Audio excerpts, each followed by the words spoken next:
kamani, di babu bababidu, tum kamani, di babu badu babidu, tum kamani, di babu bababidu, tum kamani, di babu badu babidu papa.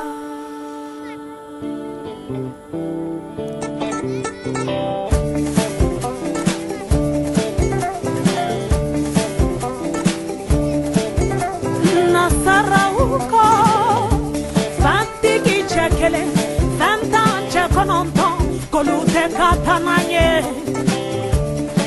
Fandumba fe, Congo Zaire, fandumba fe, Nigeria, fandumba fe, Maliba, fandumba fe.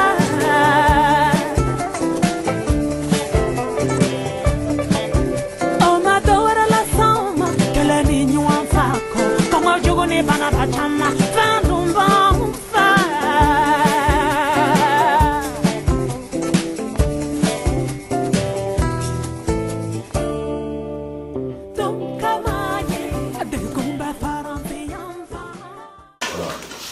Je m'appelle Fabien.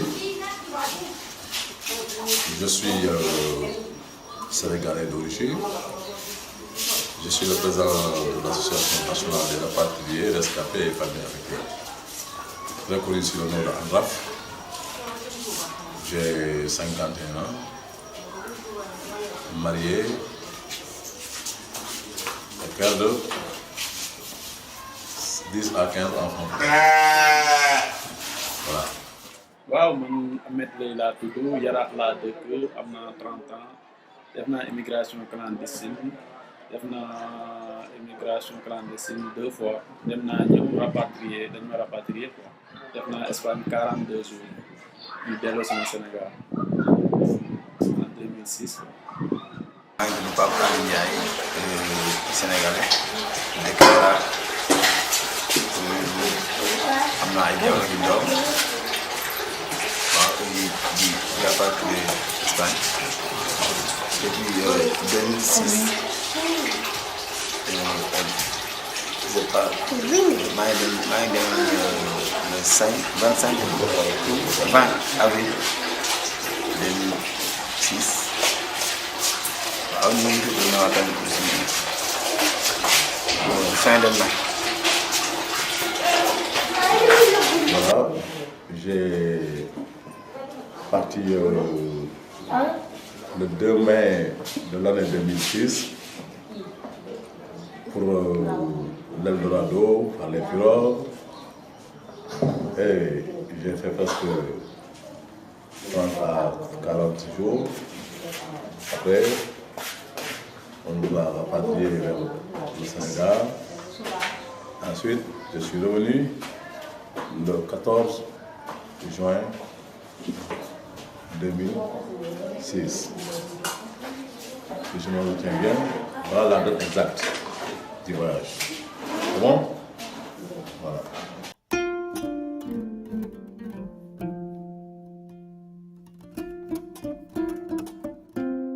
waaw rêve la comme seen nit quoi ndax africain dafa bëgg tukki dem découvrir lan moo am hors d'Afrique loolu la daal rêve la pour africain yi daal sama xalaat quoi ba tey jii damay rêve dem extérieur moo xam moo di def hors d'Afrique wala hors Sénégal. Voilà la raison pour laquelle les gens fuyaient leur quartier, le pays d'origine, le Sénégal, pour aller vers l'Eldorado pour trouver une vie meilleure. Sans que, comme il n'y a pas de vie meilleure ici au Sénégal, nous allons en Europe pour trouver une vie meilleure. Parce que les gens se parlaient qu'en Europe, aller en Europe, c'est être au sommet. dañuy dem clandestin ñun dañ fee nekkoon suñuy njaboot suñuy waajur lañ fi nekkal jotuñu yor dara ñun dañuy liggéey te ci géej gi ci lañ yaakaar loolu nag moo ñu gën a poussé ñu suñu waajur ji am yaakaar ñun te yaakaar bi ñu yaakaar ci buñ ci mën a jot dara duñ ci am dara looloo tax nag ñun lañuy dem def clandestin en Europe pas Espagne kese mais c'est Espagne moo rëkk suñuy bët moo tax ñun nañ visé Espagne moo tax bi suñu biir xol di naan Barça ba Barça pour jéem a tekki pour mën a am dara pour mën a dimbali suñu yaay ak suñu waajur ak ñi nga xamante ni dañoo sës suñu te yaakaar ni kenn loolu kese moo taxoon ñu fi bëggoon naa tey jii samay doom bu ñu màggee bu ñu sonn ëllëg parce que tey jii ñun dañuy jug fekk suñuy bàyyi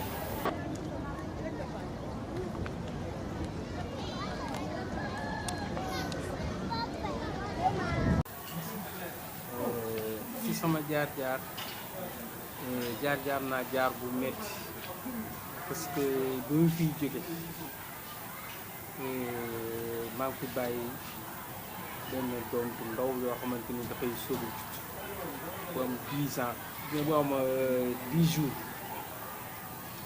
fukki fan après si laa dem bon bi ma demee sama ginnaaw bàyyiwuma fi dara loo xamante ni pour sama njaboot parce que man maa yor naa soxna maa ngi juróomi bant yu ma yàlla jox bon ma dem won leen ginnaaw dem ngir am lu ma leen yoree ëllëg ak sama soxna samay parents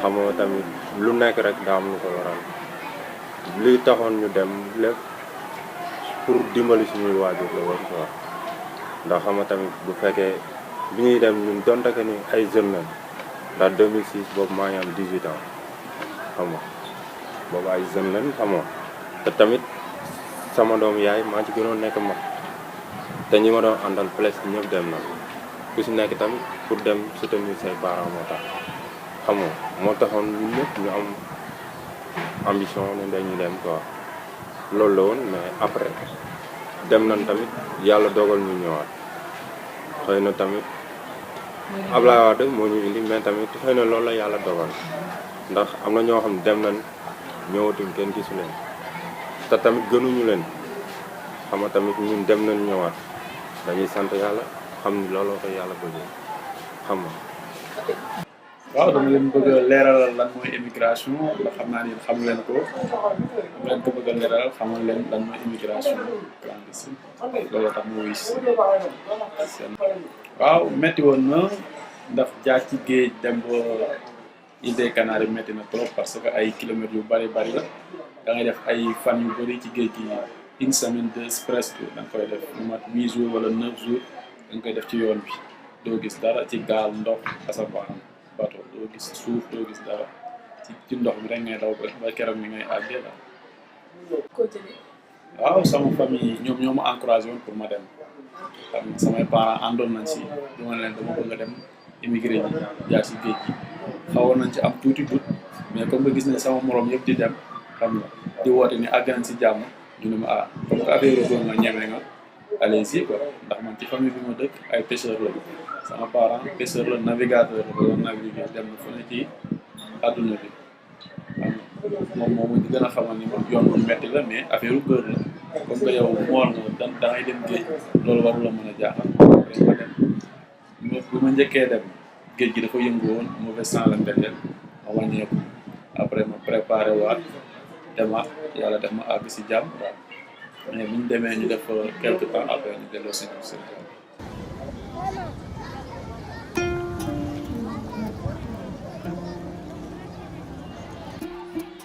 C'était en 2006. Il y avait aussi...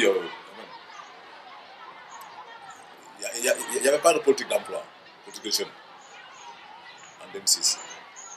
Même bien avant 2006, même après 2006, il n'y avait aucune politique de jeunesse au niveau de l'État du Sénégal. Malheureusement, les gens sont sentis que vraiment c'est un peu difficile de vivre au Sénégal cette temps-ci. Maintenant, les gens ont commencé à aller vers Maroc, les autres vers Nouadhibou, pour essayer d'aller vers l'Espagne. C'est ça qui a causé ça. Il y avait des pêcheurs saint-louisiens. Il y avait le pirogue qui pêchait en haute mer. Et ils ont pêché jusqu'en Espagne. Même ils ne connaissaient pas d'où ils vont. Maintenant, ils sont arrivés en Espagne. Maintenant, on les a arrêtés là-bas. On a récupéré le pirogue. On les a mis dans les centres de détention. Après, on les a libérés au niveau de la ville pour qu'ils puissent aller chercher du travail. Donc ça, c'est commencé. Ces gens-là qui sont sortis, ils ont commencé à téléphoner. Les téléphones circulaient de gauche à droite. Donc, ces gens-là avaient des amis qui étaient ici, dans l'autre bâtiment là, en haut. C'est des pêcheurs comme eux. Ils nous ont expliqué, ah, voilà, nous sommes arrivés en Espagne par erreur. Maintenant, nous sommes en Espagne. Maintenant, nous avons commencé à travailler. Tout le monde voulait aller partir en Espagne pour aller trouver du travail. Même les gens qui partaient en mer, on laissait leur petit pirogue. Les gens qui avaient les grandes pirogues organisaient des voyages, cherchaient des clients, des rabatteurs, pour qu'ils puissent trouver des clients, 500 000 francs, 400 000 francs, 350 000 francs, ainsi de suite. C'est comme ça que les gens sont organisés. La première pirogue qui était partie ici, c'est parti là-bas. Vous voyez la mer. Voilà, c'est parti là-bas, de l'autre côté. À ce moment-là, il n'y avait pas de Frontex. Le Frontex, c'est récent. Mais au début, il n'y avait pas de Frontex. Les gens se préparent les voyages la journée, 2 jours, 3 jours, aller chercher des clients une semaine. Ensuite, préparer le voyage, se donner rendez-vous en mer. Et partir. C'est ça va passer au début. Maintenant, les gens sont commencés à partir. Ici à Yara. Toujours à Yara. Parce que c'est ici qu'on a pris l'aéroport. Oui, non, c'est vrai. Tous les premiers départs se faisaient ici. Donc les gens disaient que voilà, maintenant je vais à l'aéroport. Pour essayer de préparer. Les gens venaient de partout pour demander des renseignements. Voilà. Donc s'ils viennent ici, s'ils trouvent un Sarandjaï, voilà. Sada, voilà, moi je cherche une pirogue qui doit voyager. Sada, connaissant quelqu'un, lui met en rapport avec l'autre. Ils discutent, ils trouvent un consensus sur le prix et le jour du départ.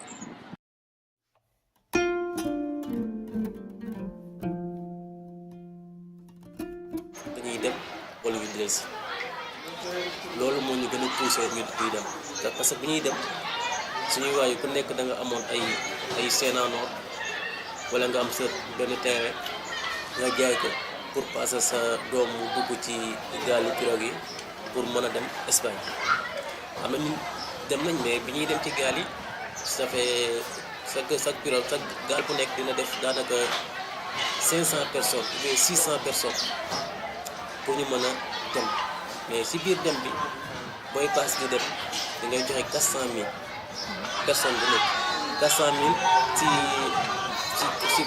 sur nombre de 600 personnes c'est combien d'argent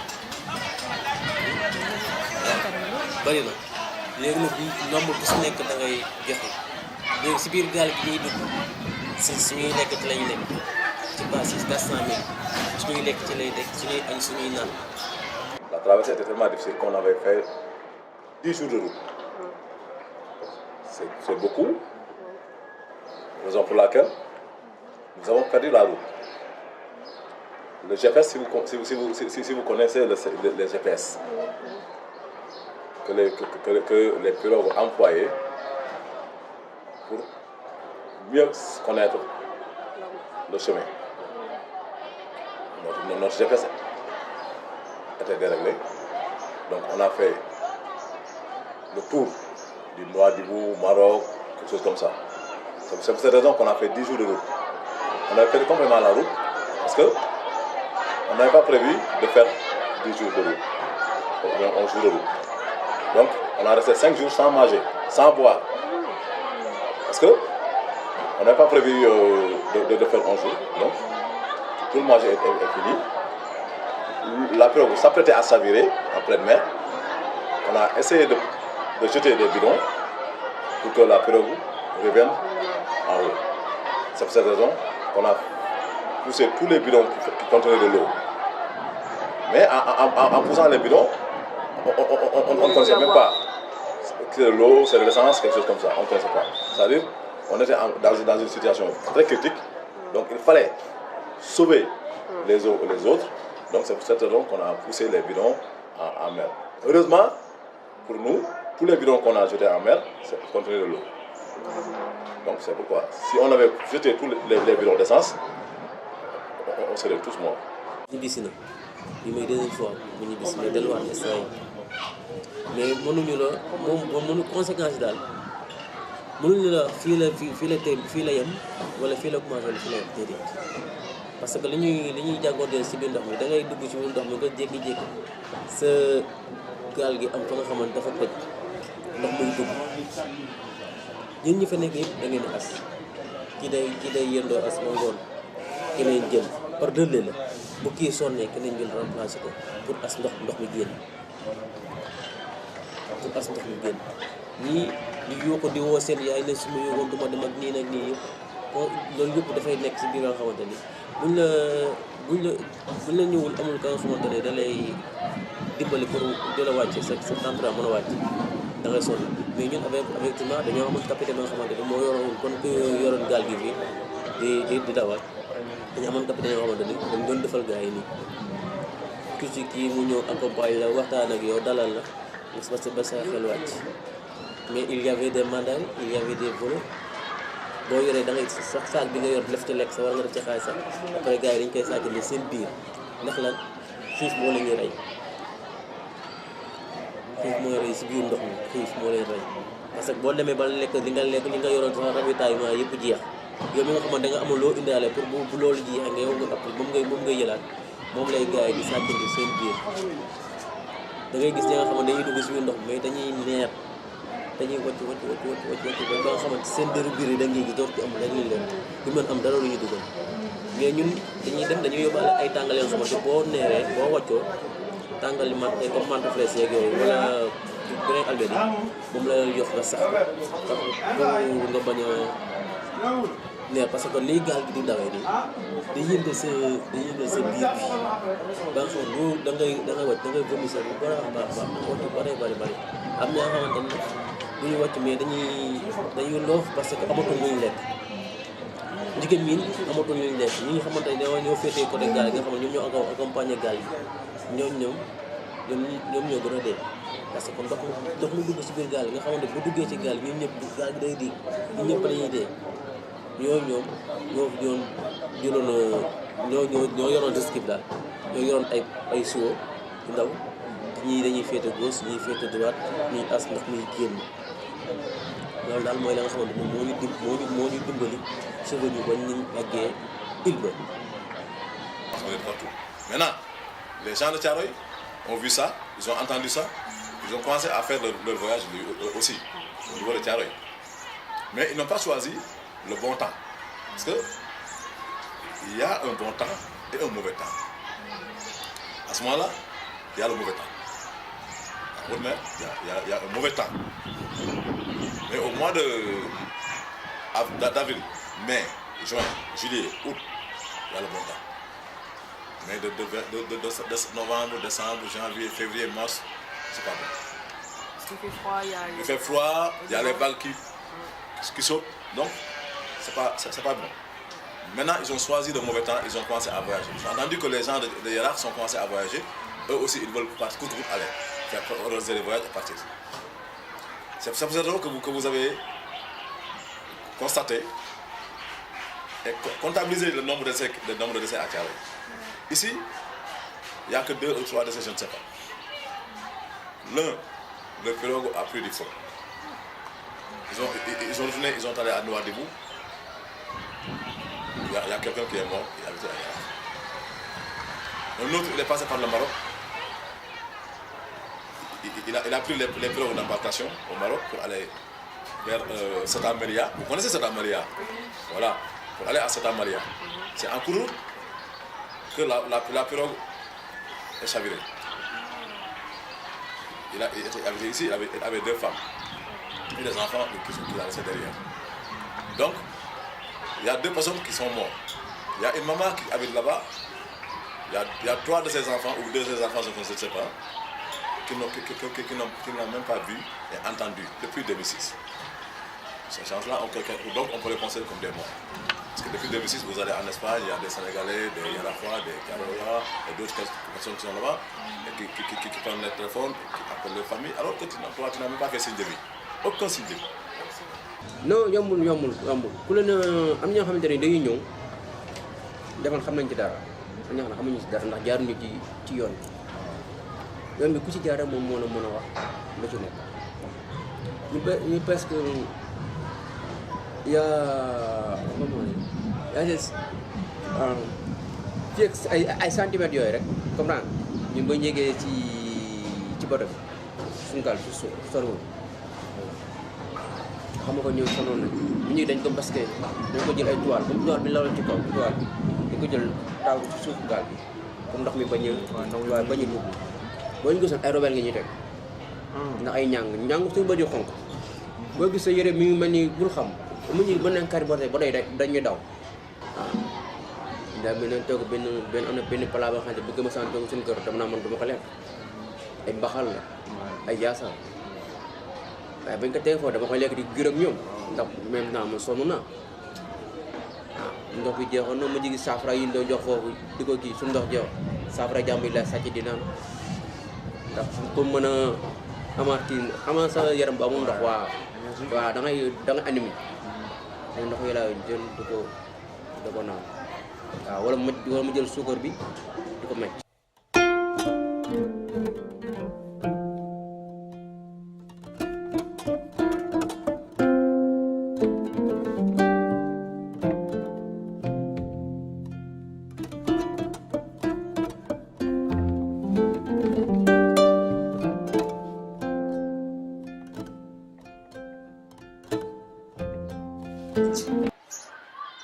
Pour les premiers soins, sur les premiers soins des gens, enlever les vêtements, donner d'autres vêtements.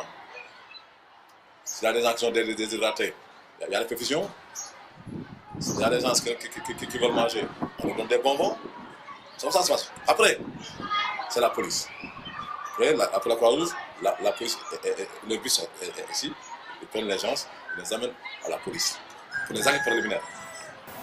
Ah, ñañ fa fekki bon toppatoo nañu toppatoo bi si war ba nga xamante ni sunu dara manqué wu bon Croix-Rouge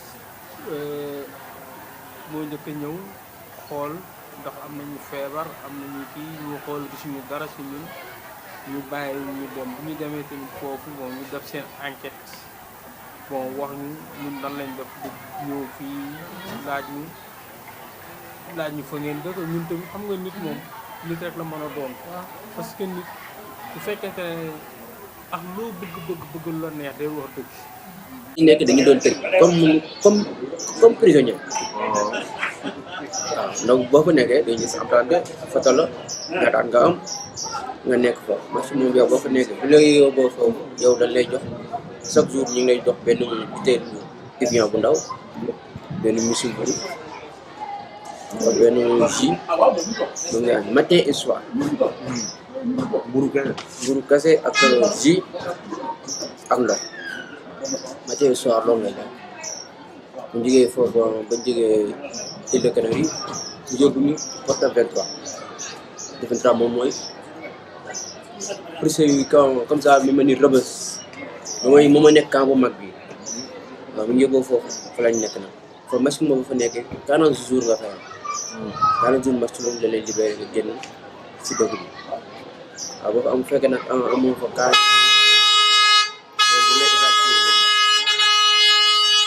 mais bañ fa nekk 40 jours yooyu 40 jours bañ fa nekk suba si da ngay génn def da ngay génn cours chaque matin da ngay génn cours soo génnee cours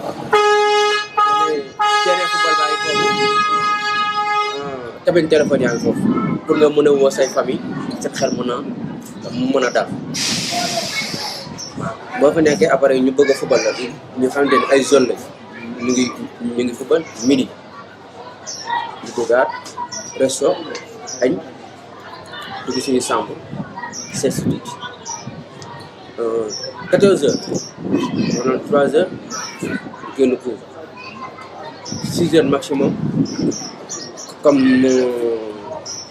6 heures dañuy fu cabine téléphone 7 heures en reer rentre. Le matin, on donne un sandwich et une petite bouteille de boisson, une petite bouteille de viande. Une petite bouteille, hein, je dis. À midi, on donne un sandwich, une petite bouteille. À 19h, on donne un sandwich, une petite bouteille. Après 48 heures, on travaille au tribunal. Là aussi, pour les jugements. Oui, parce que nous avons rentré de manière irrégulière, donc nous méritons d'être jugés. Après le jugement, la condamnation. Oui, il y avait la condamnation aussi. Parce qu'après les jugements, quand on est au tribunal, maintenant, tu retournes à la police pour le dernier réglage, et après, au centre de détention. Au centre de détention. Nous, on a fait dans le centre de détention, je ne sais pas, 37 jours, 38 jours, quelque chose comme ça. Mais maximum, tu vas rester 40 jours dans le centre de détention. Au-delà de 40 jours, tu seras pris, rapatrié, tu seras libéré. Et on vous donne des documents que vous allez lire pour connaître tout ce qui se passe et le règlement intérieur, quelque chose comme ça. Comme ça, ça s'est passé. Après, nous, on a fait 38 jours au niveau du centre de détention. C'est en prison au Rebeuss. On n'a pas la liberté. On ne sortait même pas. Il y a le mur qui est en haut, qu'on ne peut même pas escalader. Je vais dans la chambre, fermé à cadenas. C'est des prisons. Demain, la même chose. Quand tu veux déjeuner, tu sors dans les cabines pour téléphoner à ta famille, ta femme, quelque chose comme ça. À midi, tu manges, tu retournes dans les chambres. À 19h, tu sors au resto, tu manges, tu retournes dans les chambres. Jusqu'à 2. C'est fermé avec des cadenas derrière. Des gros cadenas derrière. Donc, c'est pas facile. Donc, c'est dit que la police, le tribunal, la prison. C'est comme ça que ça se passe. Maintenant, bon, il y a des gens qui ont été libérés. Peut-être nous, on n'a pas la chance d'être libérés. Voilà, nous, on n'a pas la chance d'être libérés. Mais il y a des pirogues, la même pirogue qu'on était avec nos amis, il y a des gens qui n'étaient pas dans le même centre que nous, hein, à Fort-23, qui étaient à Tenerife. Les gens qui étaient à Tenerife, on les laissait le matin, prendre le petit déjeuner, sortir dans la ville, se balader, faire autre chose, revenir à midi manger, partir, revenir le soir, manger, partir ou bien coucher. Nous, à Fort-23, on n'avait pas la liberté. On ne sortait même pas de la prison. Donc, vraiment, c'était comme ça, la vie au centre. C'était comme ça aussi, la vie sur la traversée. Rien n'est facile. Maintenant, les gens qui ont été rapatriés, les premiers 99 personnes qui ont été rapatriées, ce sont ces gens-là, les 99 personnes qui ont été les premiers à rapatrier. Chacun 10 000 francs, arrivé au Sénégal, et un sandwich.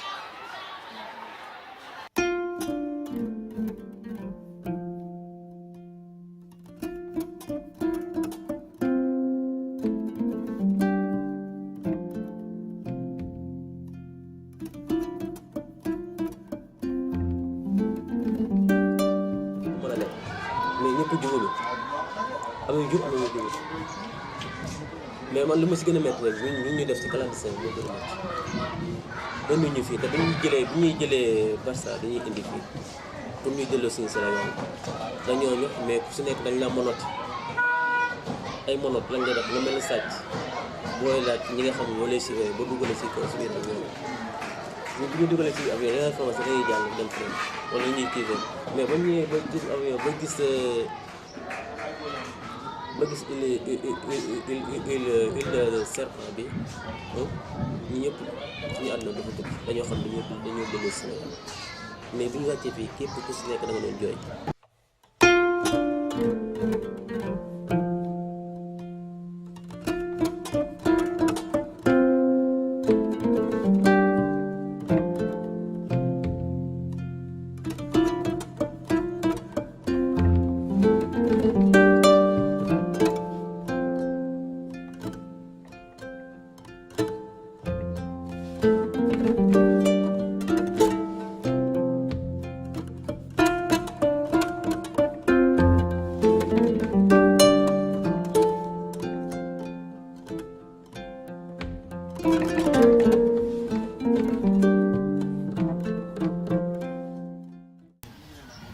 am na kenn ku indi bu yàggul mi ngi fii mais ba tey day dem géej mais xel mi néew ko dafa dof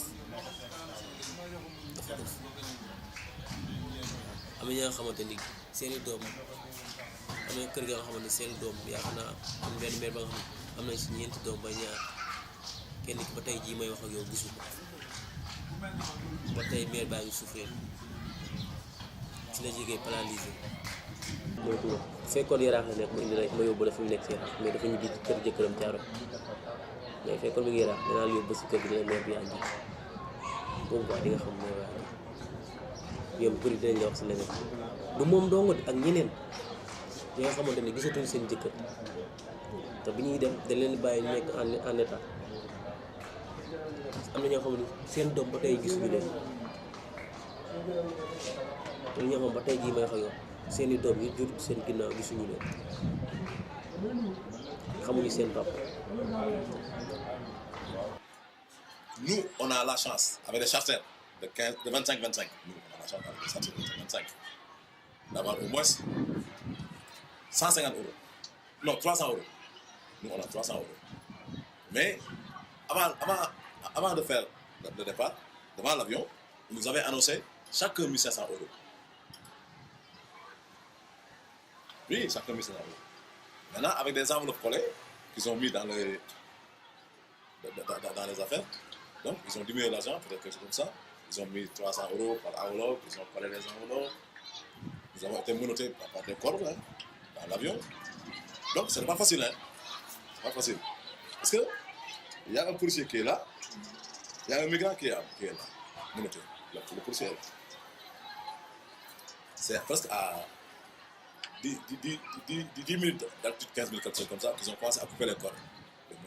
Encore. Ils ont commencé à distribuer des sandwichs. Après les sandwichs, ils ont commencé à donner des enveloppes. En disant, voilà, il faut bien garder les enveloppes pour que les autres Sénégalais ne puissent pas voir ça. Nous croyons aussi que ces collègues, les missionnaires ou ces collègues africains. Alors que ce n'est pas ça. C'est tout à fait le contraire. C'est l'arnaque ça. Mais quand même, on accepte. Parce que nous avons choisi de faire ça. Maintenant, on accepte d'être arnaqué.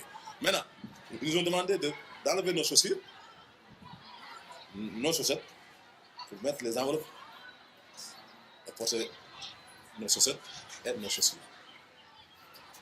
Donc, c'est après les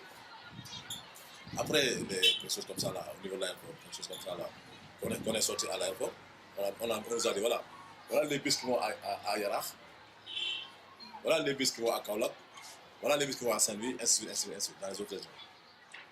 C'est dans le bus que nous avons ouvert les enveloppes. Chacun voulait coûte que coûte voir ce qui passe dedans. Le premier qui a ouvert a dit ah voilà, moi j'ai trouvé 300 euros. Tout le monde commençait à ouvrir. Donc tous les enveloppes contenaient 300 euros. Donc c'est comme ça que ça s'est passé.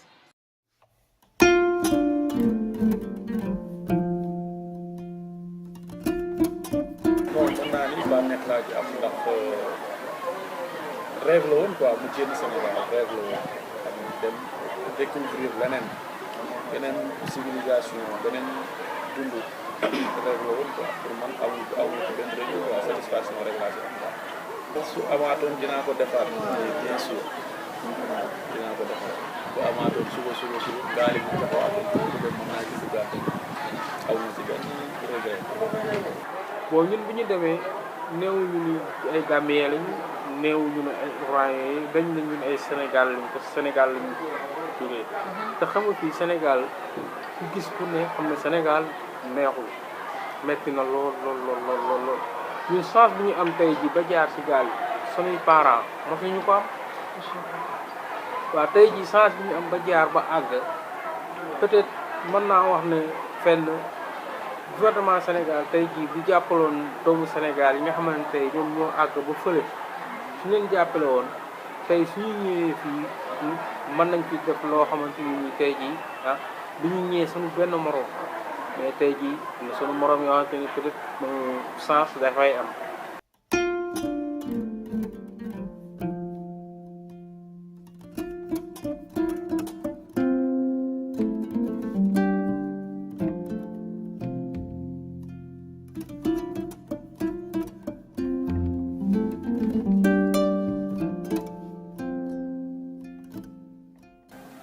ñaawlu ma li tax ma demoon ndax daf ma fekkoon ci ay kii quoi voilà mais instant nii xam na gën na mu yokk na ma xalaat quoi gën naa xam luy àdduna quoi